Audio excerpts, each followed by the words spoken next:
காலை வணக்கம் மாணவர்களே. இன்று நாம் 6ஆம் வகுப்பில் உள்ள முழாண்டு தேர்விற்கான திருப்புதல் வினா விடைகள் பற்றி அதனுடைய தொடர்ச்சியினை பார்க்க இருக்கின்றோம். சென்ற வகுப்பில் நம்ம குறுவினாக்கள் சிறுவினாக்கள் பார்த்தோம். இப்போது சிந்தனை வினா பார்க்க இருக்கின்றோம். இதிலிருந்து தான் உங்களுக்கு ஆனுவல் எக்ஸாமுக்கு முழாண்டு தேர்விற்கு வினாக்களானது எடுக்கப்படும். அதனால் இதிலிருந்து இடம்பெறக்கூடிய வினாக்களை உங்களுடைய தமிழ் கிளாஸ் ஒர்க் நோட்லேயோ அல்லது புத்தகத்திலேயோ குறித்து வைத்துக்கொண்டு நீங்கள் தேர்விற்கு படிக்க வேண்டும். இப்போது சிந்தனை வினாவினை பற்றி பார்ப்போம்.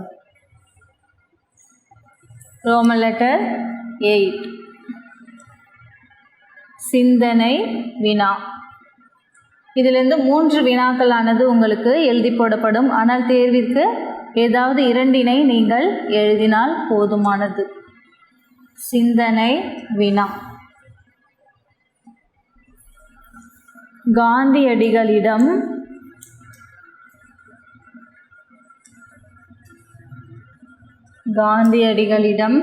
காணப்படும்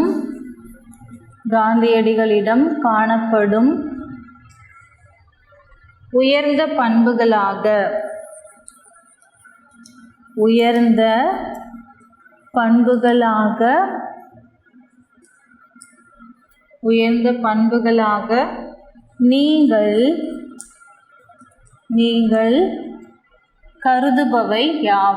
நீங்கள் கருதுபவை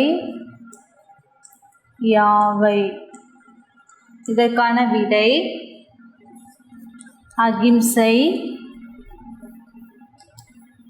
அகிம்சை, எளிமை, அன்பு,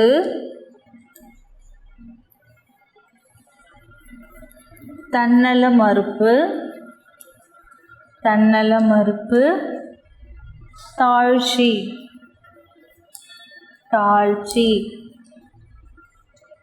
இப்போ முதல் சிந்தனை வினா, காந்தியடிகளிடம் காணப்படும் உயர்ந்த பண்புகளாக நீங்கள் கருதுபவை யாவை? அகிம்சை, எளிமை, அன்பு, தன்னல மறுப்பு, தாழ்ச்சி. அடுத்தது 2வது சிந்தனை வினா.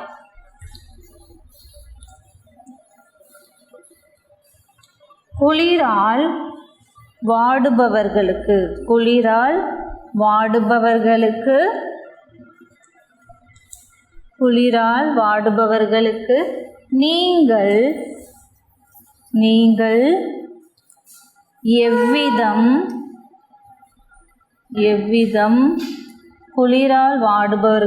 நீங்கள் எவ்விதம் உதவுவீர்கள்? அதாவது குளிர வாடுறவங்களுக்கு நம்ம எப்படி உதவுவோம் அப்படின்னு கேட்டிருக்காங்க. இதற்கான விடை குளிரால் வாடுபவர்களுக்கு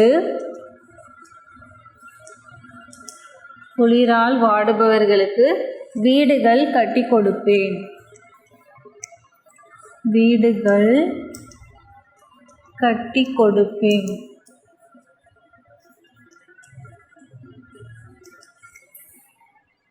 அடுத்தது ஆடைகள்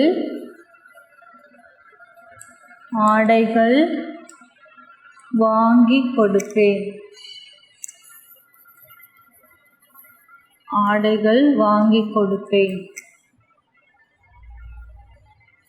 தேநீர்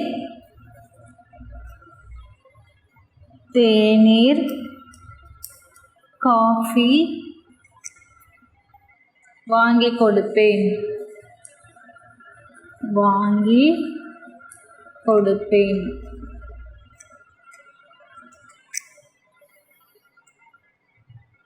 நெருப்பு மூட்டி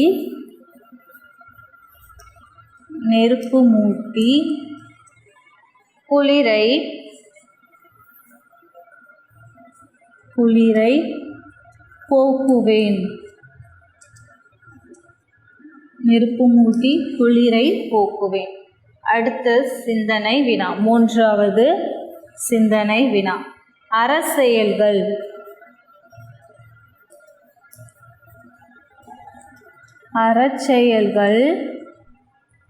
என்று நீங்கள் அறச்செயல்கள் என்று நீங்கள் எவற்றையெல்லாம்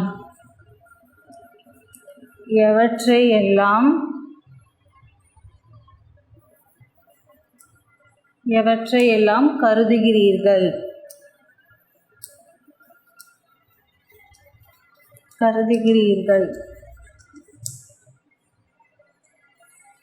பசித்தோருக்கு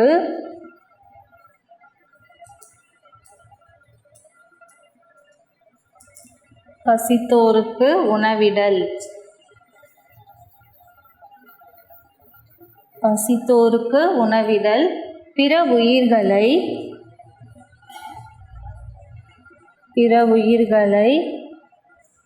நேசித்தல்.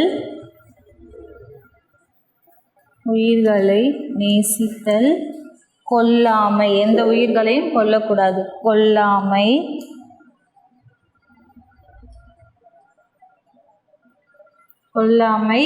உண்மையை பேசுதல்.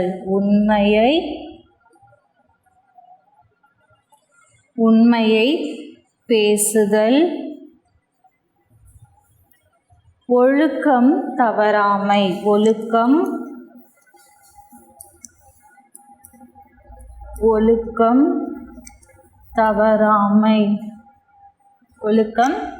இப்போ அறச்செயல்கள் என்று நீங்கள் எவற்றையெல்லாம் கருதுகிறீர்கள்? பசித்தோருக்கு உணவிடல், பிற உயிர்களை நேசித்தல், கொல்லாமை, உண்மையை பேசுதல், ஒழுக்கம் தவறாமை. அடுத்ததாக நம்ம பார்க்க போகிறது கலைச்சொல் அறிவோம்.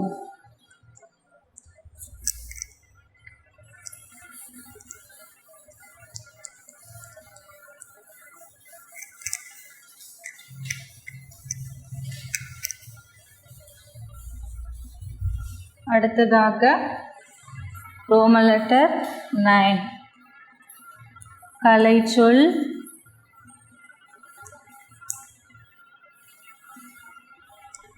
கலைச்சொல் அறிவோம்.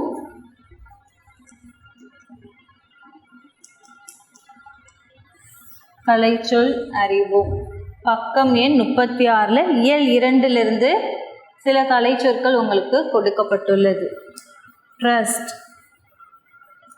ட்ரஸ்ட் என்பதனுடைய விடை அறக்கட்டளை. ஆங்கிலத்தில் கொடுத்துட்டு உங்களை தமிழில் எழுத சொல்லுவாங்க. ட்ரஸ்ட் அறக்கட்டளை.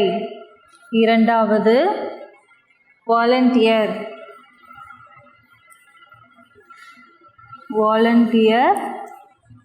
தன்னார்வலர்.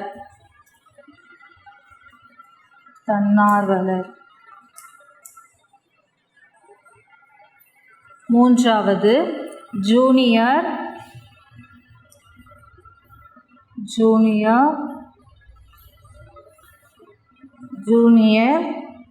Red cross. இதற்கான விடை இளம் செஞ்சிலுவை.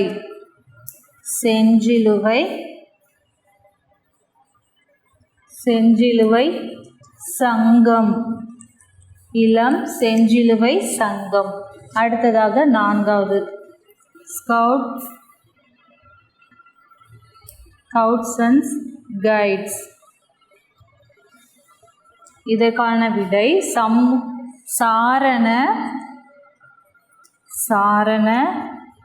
சாரணியர். இதிலிருந்து 7 கொடுக்கப்பட்டு ஏதாவது 6 நீங்கள் எழுதணும். அடுத்தது 5வது சோஷியல் ஒர்க்கர். சமூக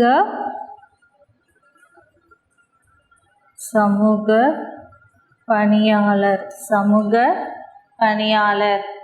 அடுத்ததாக 6வது பேட்ரியாட்டிசம்.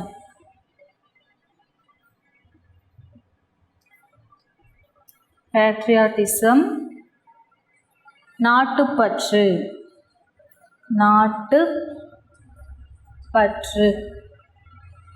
அடுத்தது 7வது லிட்ரேச்சர்.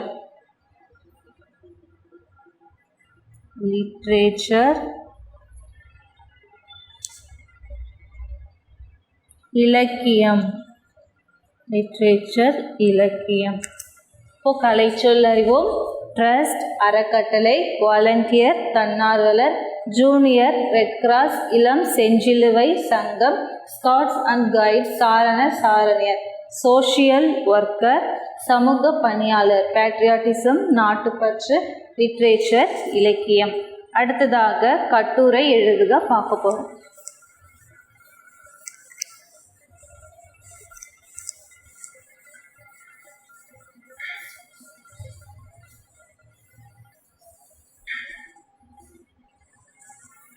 அடுத்ததாக கட்டுரை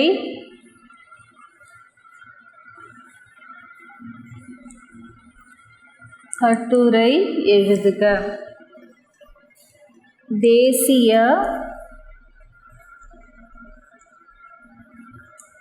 ஒருமைப்பாடு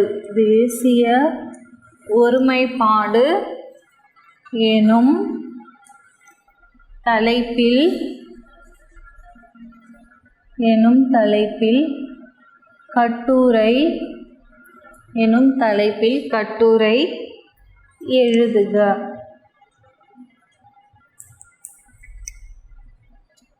தேசிய ஒருமைப்பாடு எனும் தலைப்பில் கட்டுரை எழுதுக. முதல்ல முன்னுரை.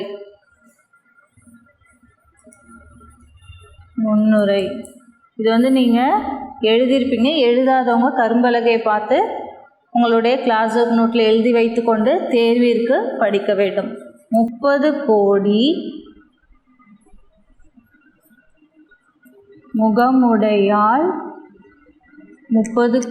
முகமுடையாள் எனினும் சிந்தனை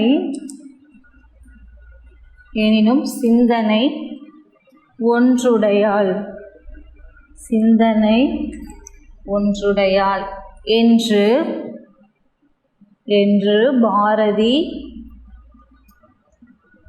பாரதி பாடினான். ஆனால் இந்திய நாட்டில்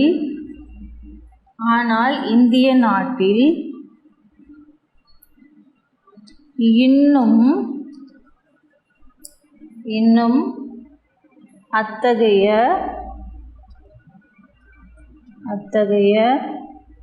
ஒருமைப்பாடு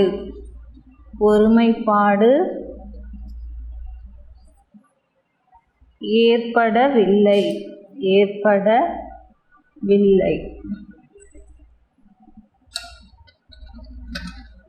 அடுத்த தலைப்பு ஒருமைப்பாட்டு சிந்தனை.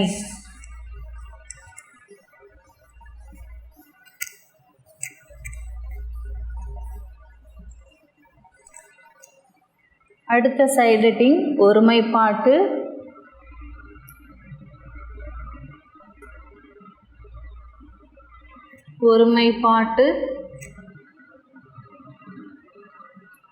சிந்தனை.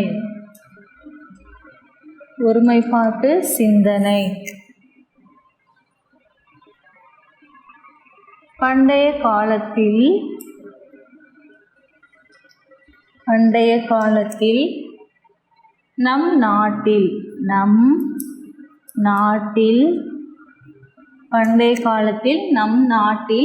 பல இன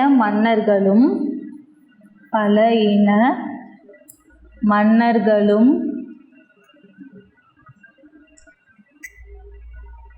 மக்களும் வாழ்ந்தனர்.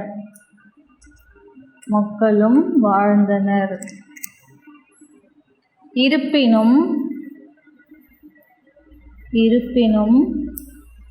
யாவரும்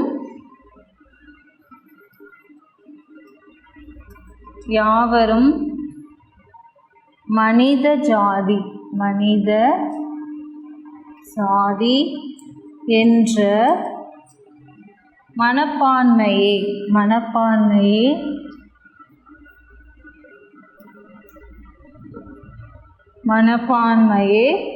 காணப்பட்டது.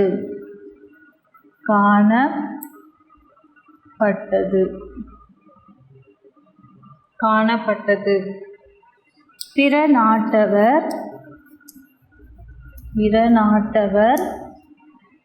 நம்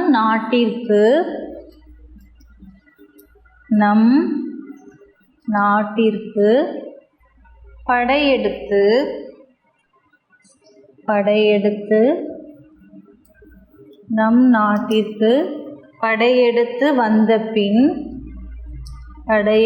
வந்த பின் நம் நாட்டின்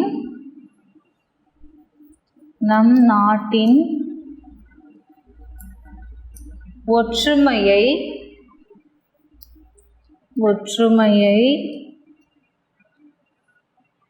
சீர்குலைத்தனர்.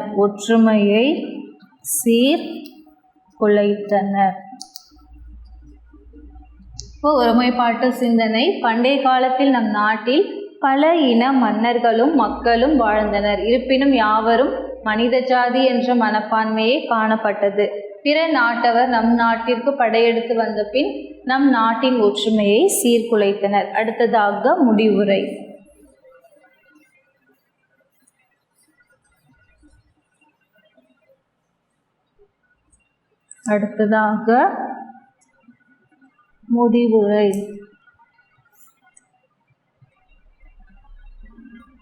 கல்வி திட்டங்களிலும்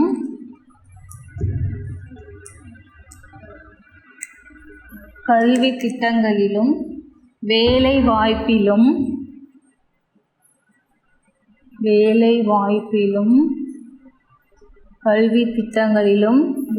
வாய்ப்பிலும் சமநோக்கு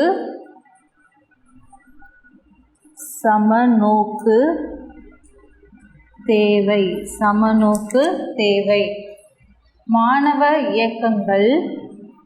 மாணவர்கள் இயக்கங்கள்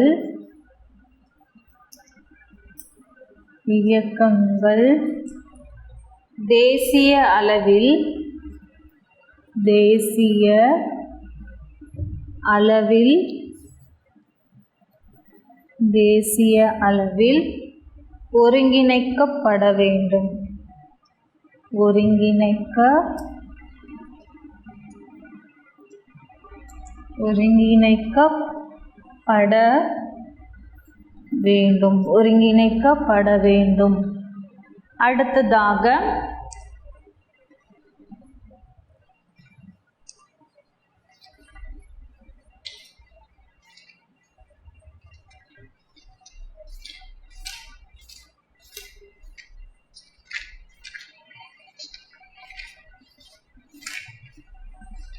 அடுத்ததாக இன்னொரு கட்டுரை உங்களுக்கு கொடுக்கப்பட்டுள்ளது.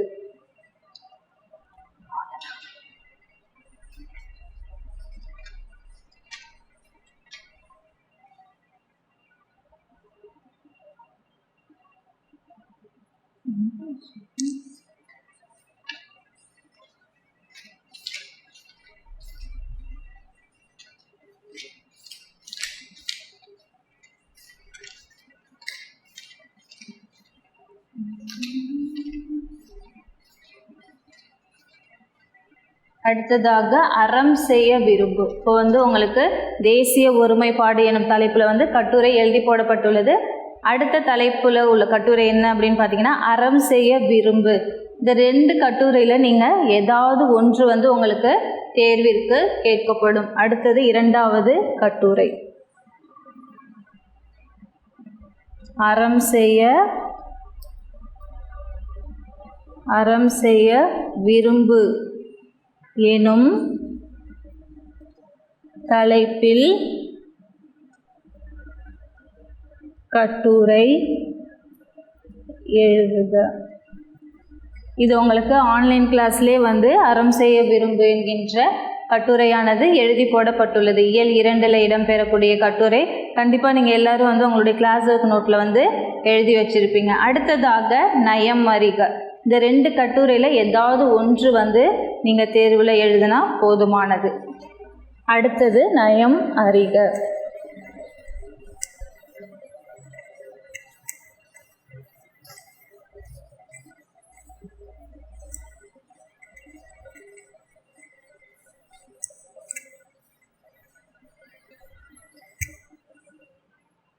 அடுத்ததாக ரோமன் லெட்டர் 11 நயம்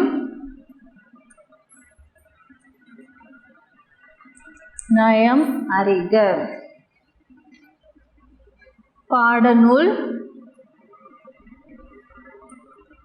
பக்கம் எண்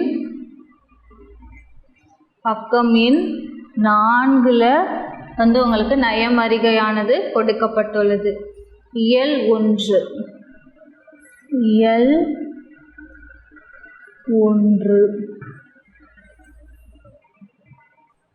பாரதம் அன்றைய நாற்றாங்கால்.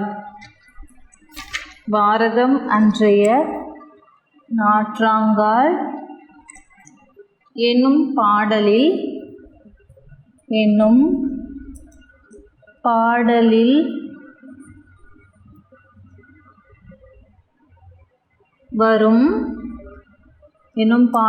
வரும் எதுகை சொற்களை எடுத்து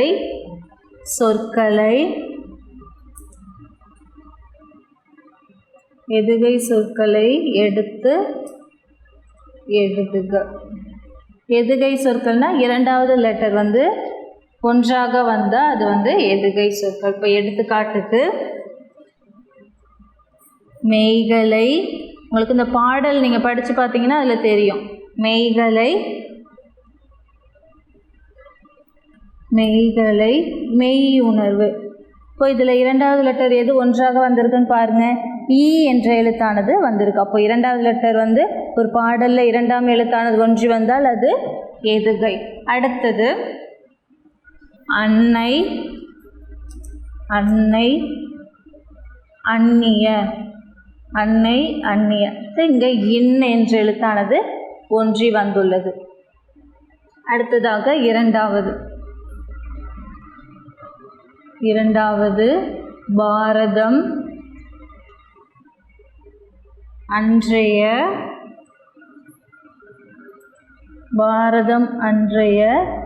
நாற்றாங்கால்.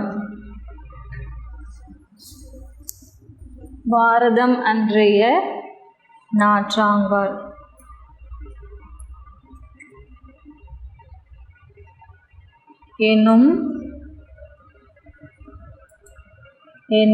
பாடலில் வரும்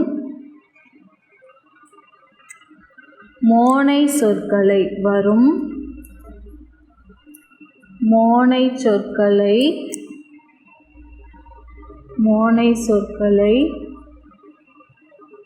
எழுதுக. இது வந்து உங்களுக்கு பாட புத்தகத்திலே வந்து கொடுக்கப்பட்டுள்ளது. பாட புத்தகத்தில் பக்கம் எண்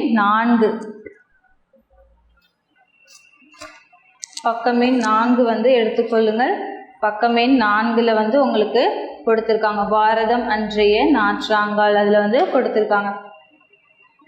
பாரதம் அன்றைய நாற்றாங்கால் எனும் பாடலில் அமைந்துள்ள மோனை சொற்களை எடுத்து எழுதுக. மோனை சொற்கள்னா என்னது? ஒரு பாடலில் முதல் எழுத்தானது ஒன்றி வந்தால் அது மோனை. இப்போ எடுத்துக்காட்டுக்கு புதுமை பூமி. அடுத்ததாக தேவு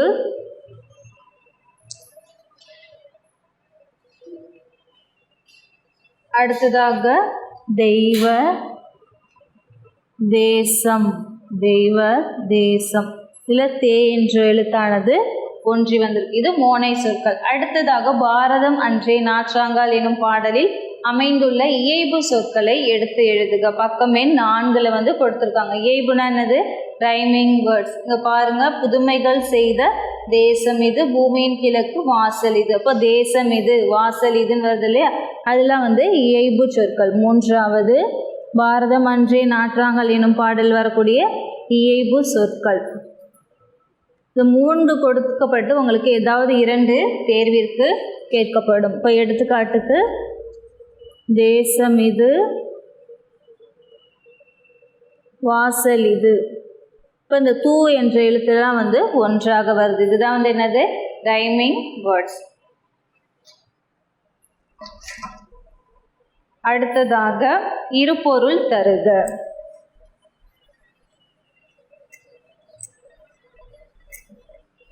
அடுத்ததாக ரோமன் லெட்டர் 12 இருபொருள்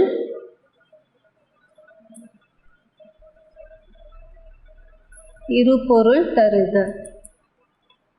ஒரு சொல் கொடுத்துருப்பாங்க, அது வந்து இரு பொருளில் வரா மாதிரி நம்ம எழுதணும். இப்போ எடுத்துக்காட்டுக்கு திங்கள், திங்கள் என்ற சொல்லை வச்சு நம்ம 2 சொல் வரா மாதிரி எழுதணும். ஒன்று சந்திரன், இரண்டாவது மாதம், அடுத்ததாக ஓடு, ஓடு என்ற சொல்ல வச்சு 2 சொல் வரா மாதிரி எழுதணும். வீட்டின் கூரை, இரண்டாவது ஓடுதல், மூன்றாவது சொல் நகை. நகை என்ற சொல்ல வச்சு 2 சொல் வரா மாதிரி எழுதணும். நகைன்னா என்னது? ஒன்று சிரிப்பு, மற்றொன்று அணிகலன்,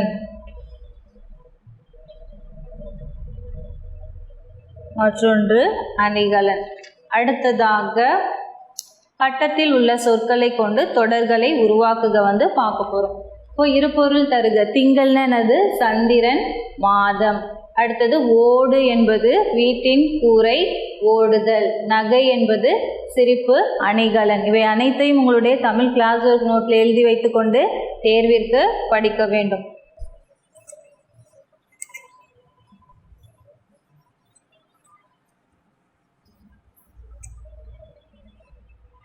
அடுத்ததாக ரோமன் லெட்டர் 13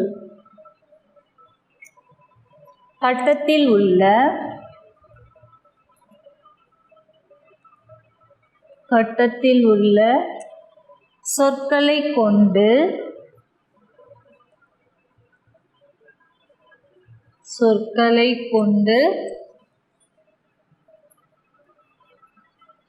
தொடர்களை கட்டத்தில் உள்ள சொற்களை கொண்டு தொடர்கள் உருவாக்குக.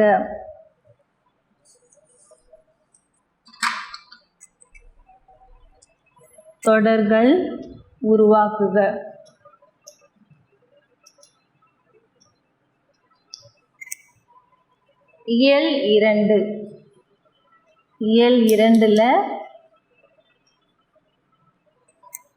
பாடநூல் பக்கம் எண் 37 வந்து உங்களுக்கு புத்தகத்தில் கொடுக்கப்பட்டுள்ளது. இது பக்கம் எண் 37 எடுத்துக்கொள்ளுங்கள். பாடநூல்ல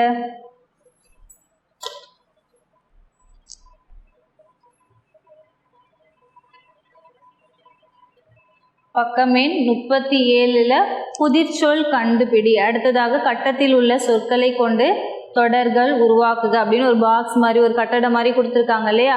அதில் பாருங்கள், மாலையில் கற்போம் அப்படின்னு கொடுத்துருப்பாங்க. மாலையில் கற்போம் என்பது சரியான விடையா? கிடையாது. அப்போ தவறு. இப்போ மாலையில் விளையாடுவோம், பிறருக்கு உதவி செய்வோம், பெரியோரை வணங்குவோம், நூல் பல கற்போம், உடற்பயிற்சி செய்வோம், அதிகாலையில் எழுவோம். இதெல்லாம் நீங்கள் என்ன பண்ணணும்? ஒரு தொடராக சென்டென்ஸாக வந்து எழுதணும். இதோடு உங்களுக்கு ஆனுவல் எக்ஸாமுக்கான ரிவிஷன் ஆனது முடிந்து விட்டது. தேர்வில் நன்றாக படித்து நீங்கள் என்ன பண்ணணும்? அதிக மதிப்பெண்கள் பெற வேண்டும். நன்றி மாணவர்களே.